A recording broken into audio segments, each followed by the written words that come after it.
नमस्कार मित्रों, प्यारे विद्यार्थियों, एन के हिंदी क्लासेज में आपका हार्दिक स्वागत है। आज की अपनी क्लास जो है वो वर्ण की है।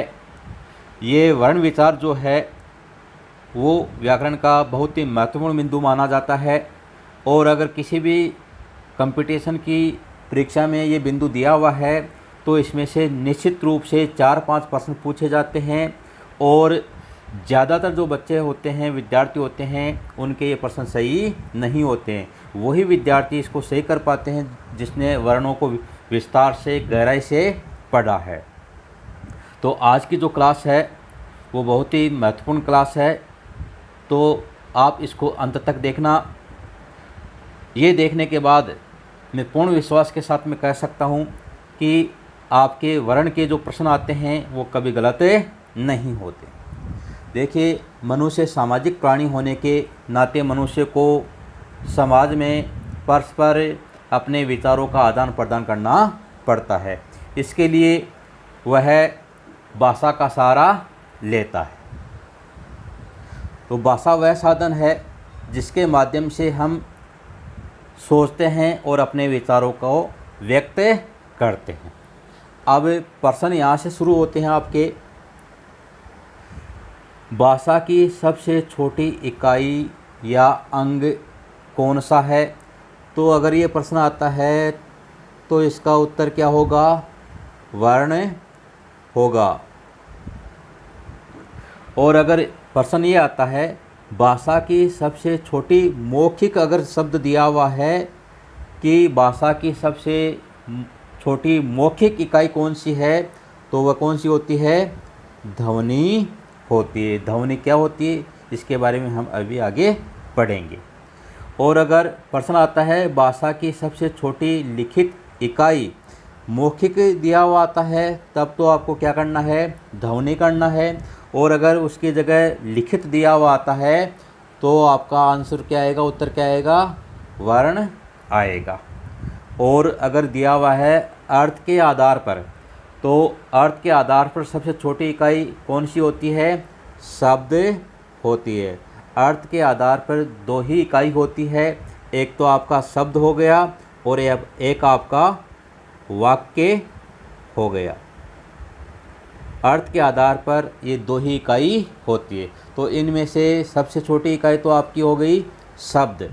जैसे मैंने लिखा है, इसका कोई अर्थ नहीं होता है, लेकिन अगर मैं इसको इस प्रकार से लिखूं आम, तो इसका अर्थ निकलता है और ये क्या है? ये शब्द है। तो अर्थ के आधार पर भाषा की सबसे छोटी इकाई कौन सी हो गई? शब्द हो गई। और अगर ये पूछा जाता है कि अर्थ के आधार पर सबसे बड़ी इकाई कौन सी है, तो आपका उत्तर आ जाएगा वाक्य। तो ये चारों जो प्रश्न है उनको ध्यान में रखना। प्रश्न किस प्रकार से पूछा जाता है उसका उत्तर उसी प्रकार से आपको देना है। एक बार दोबारा मैं इनको रिपीट कर रहा हूँ। अगर प्रश्न आता है भाषा की सबसे छोटी इकाई कौन सी है, तब आपको क्या करना है? वर्ण करना है। और अगर इसकी जगह दिया हुआ आता है मौखिक इकाई पूछी जाती है, तो मौखिक इकाई तो कौन सी होती है? ध्वनि होती है। और लिखित इकाई जो है वो कौन सी होती है? आपकी वर्ण होती है। और अर्थ के आधार पर सबसे छोटी इकाई शब्द और सबसे बड़ी इकाई वाक्य होती है।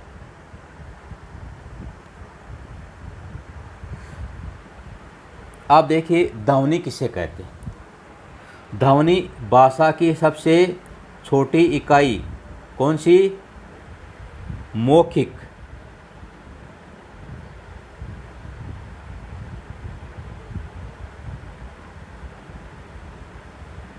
मौखिक जो है वो ध्वनि कहलाती है। हमारे मुख से उच्चारित ए, आ, क, ख आदि किसके अंतर्गत आते हैं? ध्वनि के अंतर्गत आते हैं। यानी हम मुंह से जो उच्चारित करते हैं वो किसके अंतर्गत आते हैं? ध्वनि के अंतर्गत आते हैं। उनको क्या कहते हैं? ध्वनि कहते हैं। और ध्वनि के लिखित रूप को क्या कहते हैं? वर्ण कहते हैं। मुंह से उच्चारित होने वाली जो है उनको तो ध्वनि कहते हैं, और उन ध्वनि के ही लिखित रूप को क्या कहा जाता है? वर्ण कहा जाता है। परिभाषा देख लीजिए। भाषा की वह छोटी से छोटी इकाई जिसके टुकड़े नहीं किए जा सकते, ये चीज़ ध्यान रखना। वर्ण क्या है? जिसके टुकड़े नहीं किए जा सकते। भाषा की वह छोटी से छोटी लिखित इकाई होती है जिसके टुकड़े नहीं किए जा सकते, वो क्या कहलाती है? वर्ण कहलाती है। उदाहरण देखिए, ए, आ, कै, ख, ग, प, ई, ये सारे किसके अंतर्गत आते हैं? वर्ण के अंतर्गत आते हैं। अब देखिए इनके टुकड़े कैसे नहीं होते हैं। एक शब्द लिख रहा हूँ मैं यहाँ पर आपके सामने, ये है। अब अगर इसके टुकड़े करूँ तो दो तो मुख्य रूप से टुकड़े हो जाएंगे, आ प्लस मैं, तो इसके तो टुकड़े हो गए। इसका मतलब ये क्या नहीं है? वर्ण नहीं है। मैं यहाँ लिख रहा हूँ ए, अब इसके कोई टुकड़े नहीं हो सकते। क, इसके कोई टुकड़े नहीं हो सकते, तो ये किसके अंतर्गत आते हैं? ये वर्ण के अंतर्गत आते हैं। इतना समझ में आ गया? आगे देखिए,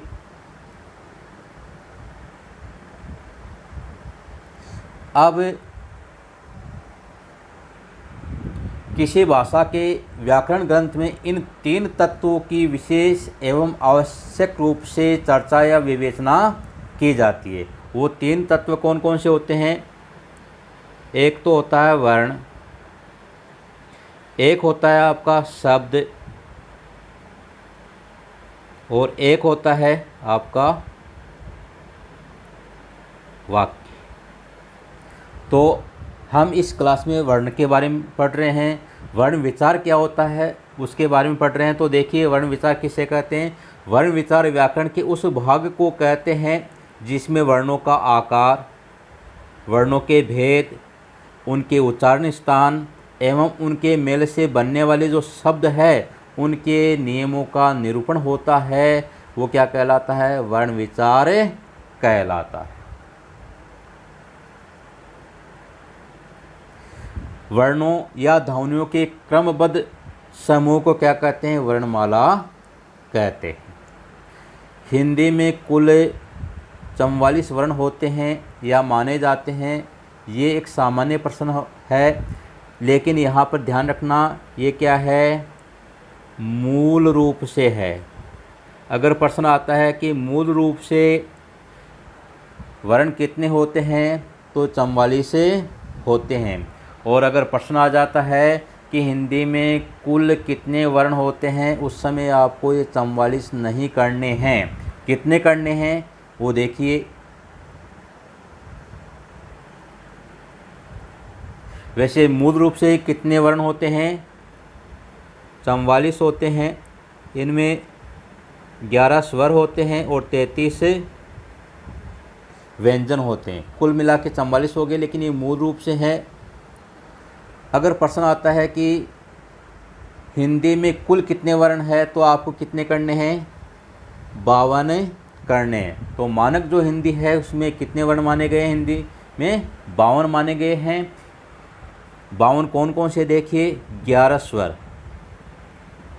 स्वर कितने हैं? 11 है, जिनके बारे में हम अभी पढ़ेंगे। व्यंजन जो है वो कितने होते हैं? 33। यहाँ तक तो मूल रूप से भी दिया हुआ है, लेकिन इसके आगे जो दिया हुआ है उनको भी वर्णों में गिना जाता है।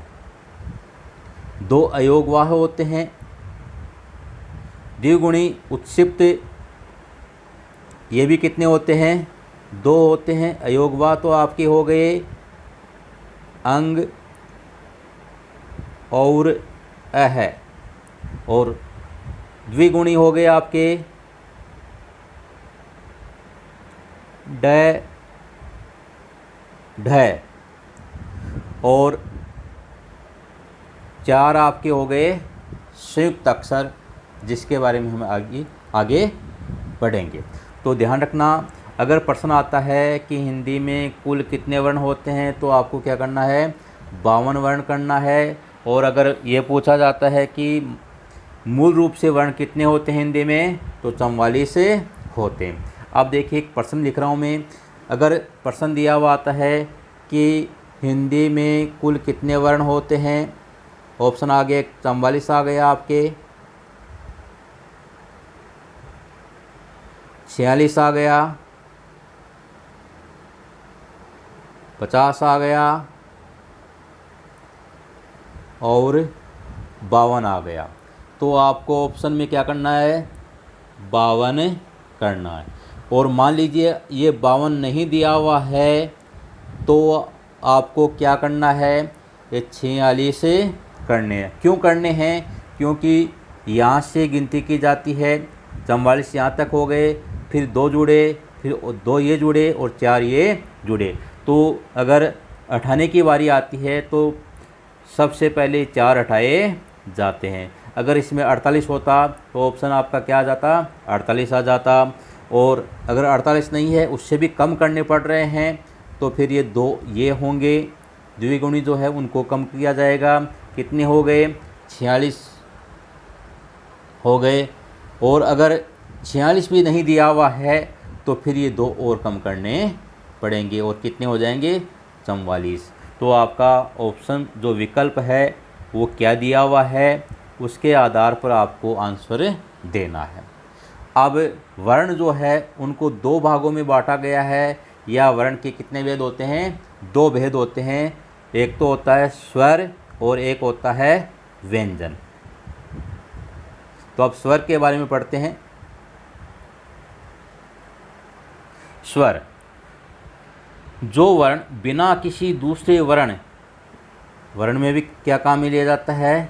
स्वर काम में लिया जाता है, की सहायता के बोले जाते हैं। यानी वो वर्ण जो बिना किसी दूसरे की सहायता से ही उच्चारित किए जाते हैं या लिखे जाते हैं, वो क्या कहलाते हैं? स्वर कहलाते हैं। ये कितने होते हैं? ये 11 होते हैं। 11 कौन कौन से? ए, आ, ई, दीर्घ ई, उ, दीर्घ उ, री, ऋषि वाला, ए, ऐ, ओ, औ। अब देखिए संख्या कितनी होगी इनकी? 11 हो गई। अब ऋषि का जो स्थान है वो कौन सा है? उ, और उ दीर्घ उ के बाद में कौन सा आता है स्वर? रे, ऋषि वाला आता है। अब कुछ विद्वान जो है वो इस री को स्वर नहीं मानते हैं और वो इनकी संख्या कितने करते हैं? 10 करते हैं। लेकिन मानक जो हिंदी है उसमें कितने वर्ण ये स्वर माने गए हैं? 11 स्वर माने गए हैं। उसमें री को भी स्वर माना गया है। अब देखिए स्वर जो है उनकी क्या विशेषता होती है? स्वर स्वतंत्र होता है। पहली विशेषता क्या हो गई? स्वतंत्रता। तो स्वर जो है उनका उच्चारण करने के लिए किसी दूसरे स्वर की आवश्यकता नहीं पड़ती, किसी दूसरे वर्ण की आवश्यकता नहीं पड़ती है। तो स्वर क्या हो गए? स्वतंत्र हो गए। दूसरा देखिए, मुख खुला रहता है। स्वरों का उच्चारण करते समय मुंह जो है वो क्या रहता है? हमेशा खुला रहता है। जैसे ए, आ, ई, उ, ए, ऐ, ओ, औ। तो क्या हुआ? मुंह पूरा खुला रहता है। उच्चारण देर तक कर सकते हैं। तीसरी विशेषता क्या हो गई? स्वर जो है उनका उच्चारण देर तक किया जा सकता है। जैसे ए स्वर है तो उसका उच्चारण ए कितनी देर तक भी किया जा सकता। आ का उच्चारण आ, ई, उ, तो इनका उच्चारण कितनी देर तक भी किया जा सकता है। लेकिन क जो है उसका उच्चारण देर तक नहीं किया जा सकता। कैसे? देखिए क, पहले तो क आ गया और उसके बाद में किसकी ध्वनि आ रही है? अ की ध्वनि आ रही है। क, तो बाद में अ की ध्वनि लंबी चल रही है, क की ध्वनि बहुत ही कम समय के लिए होती है। तो स्वर जो है वो उनका उच्चारण देर तक किया जा सकता है। सभी स्वर अल्प प्राण होते हैं। यानी स्वर जो है उनका उच्चारण करते हैं तो प्राणवायु जो है वो कम मात्रा में निकलती है, इसलिए इनको क्या कहा जाता है, अल्प प्राण कहा जाता है। और सभी स्वर जो है वो क्या होते हैं, घोष होते हैं। इस घोष की जगह एक शब्द और दिया हुआ आता है, सघोष। सघोष और घोष एक ही है, कई जगह घोष दिया हुआ आता है और कई जगह सघोष दिया हुआ आता है। तो ये 5 विशेषताएं स्वर की हो गई। आप देखिए, ये भी एक इम्पोर्टेंट प्रश्न बनता है कि स्वर कितने होते हैं, 11 होते हैं, लेकिन मात्राएं जो है वो क्या होती है, 10 ही होती है, अ की कोई मात्रा नहीं होती है। तो 11 स्वर हो गए, ए, आ, ई, ऊ, री, ए, ऐ, ओ, औ। लेकिन मात्रा कितनी हो गई, 10 हो गई, ए की कोई मात्रा नहीं है। ए जो है वो सभी में लगता है, इसलिए ए को क्या कहा जाता है, शहीद स्वर भी कहा जाता है। प्रश्न बनता है, इम्पोर्टेंट प्रश्न बन सकता है कि इनमें से शहीद स्वर कौन सा है, तो ए जो है वो शहीद स्वर है। क्यों शहीद स्वर है, क्योंकि ये सभी वर्णों के साथ लगता है, व्यंजनों के साथ, सभी के साथ लगता है, इसलिए इसको क्या कहा जाता है, शहीद स्वर भी कहा जाता है। आप देखिए, भेद, स्वर जो है उनके भेद किस आधार पर किए जाते हैं वो देखिए। पहला जो स्वरों का वर्गीकरण है वो है उच्चारण की अवधि, मात्रा काल के अनुसार। मात्रा काल को क्या नाम दिया जाता है, और कालमान भी कहा जाता है। यानी जो शब्दकोश है उसमें मात्रा के लिए एक तो मात्रा शब्द दिया हुआ है, एक कालमान दिया हुआ आता है। तो अगर आ गया कि कालमान के अनुसार स्वरों के कितने भेद होते हैं, तो कितने बताने हैं आपको, 3 बताने हैं। वही है, मात्रा काल कह दो चाहे कालमान कह दो, एक ही बात है। ये शब्द ध्यान रखना, कभी कभी कंपटीशन में ये शब्द दिया हुआ आता है, मात्रा दी हुई नहीं आती है, तो दोनों का अर्थ एक ही होता है। इस आधार पर स्वर कितने प्रकार के होते हैं, 3 प्रकार के होते हैं, ह्रस्व, दीर्घ और प्लुत। अब देखिए ह्रस्व स्वर जो है उसके बारे में। ह्रस्व स्वर को क्या कहा जाता है, लघु स्वर भी कहा जाता है। परिभाषा देखिए, जिन स्वरों के उच्चारण में अपेक्षाकृत यानी जितना लगना चाहिए उससे कम समय लगता है, वे ह्रस्व स्वर कहलाते हैं। इन्हें मूल स्वर भी कहा जाता है। मूल स्वर का मतलब होता है कि इनका उच्चारण किसी दूसरे स्वर से नहीं होता है, ये या एकमात्रिक, इन्हें एकमात्रिक स्वर भी कहते।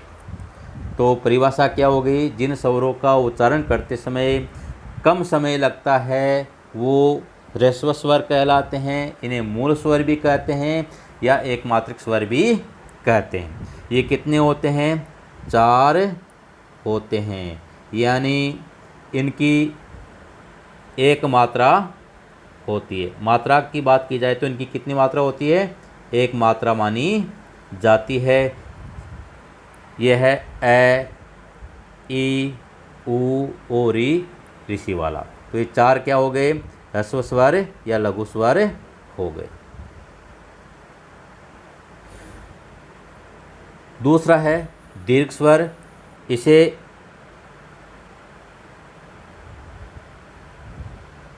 गुण स्वर भी कहा जाता है। परिभाषा देखिए, इनको बोलने में ह्रस्व स्वरों से दुगना समय लगता है, यानी जितना समय ह्रस्व स्वर को बोलने में लगता है उससे दुगना डबल जो समय है वो इनको बोलने में लगता है। इन्हें संधि स्वर भी कहा जाता है। प्रश्न बनता है यहाँ से कि संधि स्वर किसे कहते हैं, तो जो दीर्घ स्वर है उनको ही क्या कहा जाता है, संधि स्वर कहा जाता है। इनकी संख्या कितनी होती है, 7 होती है। वो 7 कौन कौन से हैं, आ, ई, ऊ, ए, ऐ, ओ, औ। कितने हो गए, 7 हो गए। इन 7 के भी 2 भेद किए जाते हैं। कौन कौन से, एक तो दीर्घ स्वर, किसी एक मूल स्वर में उसी मूल स्वर के मिलाने से जो स्वर उत्पन्न होता है उसे दीर्घ स्वर कहते हैं।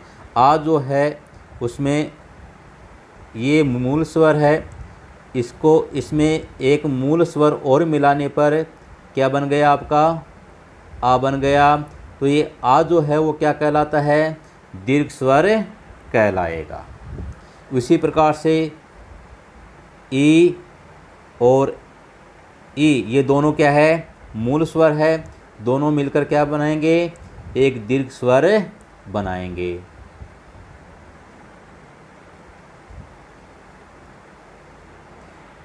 अब देखिए संयुक्त स्वर कौन से होते हैं। संयुक्त स्वर भिन्न भिन्न स्वरों के मेल से जो स्वर उत्पन्न होता है उसे संयुक्त स्वर कहते हैं। ये स्वर की बात हो रही है। और जो व्यंजन होते हैं, जो वर्ण होते हैं, अगर उसमें संयुक्त स्वर पूछा जाता है, संयुक्त वर्ण पूछा जाता है, जो संयुक्त वर्ण पूछा जाता है वो संयुक्त वर्ण कौन से होते हैं, आपके क्ष, त्रय, गे और स, ये 4 संयुक्त वर्ण कहलाते हैं। अगर वर्णों में पूछा जाता है कि संयुक्त वर्ण कितने होते हैं तो संयुक्त वर्ण 4 होते हैं, क्ष, त्रय, गे और स। और अगर पूछा जाए संयुक्त स्वर कौन से होते हैं तो संयुक्त स्वर आपके 4 होते हैं। अब संयुक्त स्वर कौन से होते हैं, जो भिन्न भिन्न स्वरों के मेल से मिलकर बने होते हैं। अब देखिए ए इसमें क्या है, मूल स्वर है, ई जो है वो भी मूल है, लेकिन ए और ई मिलकर ए बनाते हैं। ए प्लस ए आई बना, तो दो भिन्न भिन्न स्वर मिलकर एक नए स्वर का निर्माण कर रहे हैं। वो नया स्वर जो है वो क्या कहलाता है, संयुक्त स्वर कहलाता है। ये आपके संधि रूप में चल रहे हैं, इसीलिए इनको क्या कहा जाता है, संधि स्वर भी कहा जाता है। अब तीसरा भेद देखिए, प्लुत स्वर। ये अपने हिंदी में इसका भेद नहीं माना जाता है, संस्कृत का भेद है ये। तो प्लुत का अर्थ है उछलता हुआ। प्रश्न बन गया आपका एक इम्पोर्टेंट कि प्लुत का अर्थ होता है उछलता हुआ। तो ये संस्कृत में तीसरा भेद माना जाता है, हिंदी में इसका प्रयोग नहीं होता है। प्लुत में 3 मात्राएं होती है। ह्रस्व स्वर जो है उसमें कितनी मात्रा होती है, 1 मात्रा होती है। दीर्घ में कितनी मात्रा होती है, ह्रस्व से दुगनी यानी 2 मात्रा हो गई। और प्लुत जो है उसमें कितनी मात्रा होती है, 3 मात्रा होती है। यदि किसी स्वर के उच्चारण में तिगुना समय लगता है, यानी जैसे अ है उसमें 1 मात्रा है, आ में 2 मात्रा हो गई, और 3 मात्रा जितना समय जिसमें लगता है वो कौन सा स्वर हो जाता है, प्लुत स्वर हो जाता है। हिंदी में ओम जो शब्द है वो बहुत प्रयोग में लिया जाता है। तो ओम जो है वो क्या है, प्लुत स्वर है। इसमें ओ जो है उसका उच्चारण जो है कितनी देर तक किया जाता है, 3 बार ओ बोले उतनी देर तक उसका उच्चारण किया जाता है। प्लुत स्वरों को ये हिंदी का जो 3 लिखा जाता है इस चिन्ह से दर्शाया जाता है। जिस जगह पर ये दिया हुआ आता है वो कौन सा स्वर होता है, प्लुत स्वर होता है। अब प्लुत स्वर के बारे में और जानकारी देखिए। प्रत्येक स्वर अपने आप में क्या होता है, प्लुत होता है। कैसे होता है प्लुत, जैसे अ है, अ को देर तक बोला जा सकता है, तो कितना समय लगा, तिगुना समय लगा कि नहीं लगा। तो अ भी क्या है, प्लुत स्वर है। तो स्वर अपने आप में क्या होता है, प्लुत भी होता है। प्लुत की संख्या कितनी होती है, प्लुत स्वरों की 8 होती है। ये इम्पोर्टेंट प्रश्न है, यहाँ से पूछा जा सकता है कि प्लुत स्वर कितने होते हैं, तो उनकी संख्या 8 होती है। 8 कौन कौन से हैं देखिए, अ, आ, ई, ऊ, ए, ऐ, ओ, औ। अब इनमें 4 स्वर नहीं आए। वो क्यों नहीं आए? क्योंकि ई जो है, अगर इस ई को देर तक बोलेंगे तो ये किसका रूप धारण कर लेगा?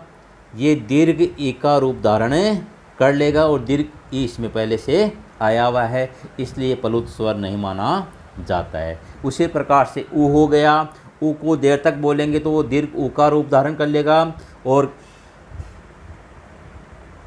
किसमें चला जाएगा? इसमें शामिल हो जाएगा। तो ये ऊ भी, छोटा जो ह्रस्व ऊ है, वो प्लुत नहीं माना जाता है। और ये संख्या जो है वो कितनी है? 3 स्वर रह गए, और एक रह गया आपका ऋषि वाला। ऋषि वाला जो है उसको देर तक बोलेंगे तो वह अपना दीर्घ रूप धारण कर लेगा, जो ऐसे लिखा जाता है, और हिंदी में ये दीर्घ रूप इसका चलता नहीं है। तो प्लुत कितने हो गए? 8 हो गए। ये 8 स्वर प्लुत कहलाते हैं। बाकी के जो 3 बच्चे हैं वो प्लुत नहीं माने जाते हैं। क्यों नहीं माने जाते हैं, ये मैंने अभी आपको बता दिया। अब देखिए, यहाँ से बहुत ही इम्पोर्टेंट प्रश्न बनता है, आपका ध्यान रखना। यहाँ से प्रश्न बनता है, ध्यान से समझना इसको। ये बहुधा दूर से पुकारने पर, अगर हम किसी को दूर से पुकारते हैं, ओ राम, तो दूर से पुकारने पर रोने की स्थिति में कोई गाना गाया जा रहा है, लंबा आलाप लिया जा रहा है, या कोई चिल्ला रहा है, तो वहाँ पर कौन सा स्वर माना जाएगा? प्लुत स्वर माना जाएगा।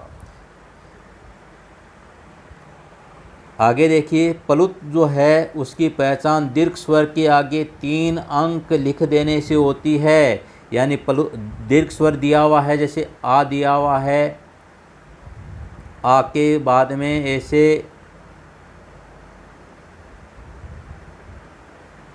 दिया हुआ है, तो क्या माना जाएगा? प्लुत माना जाएगा।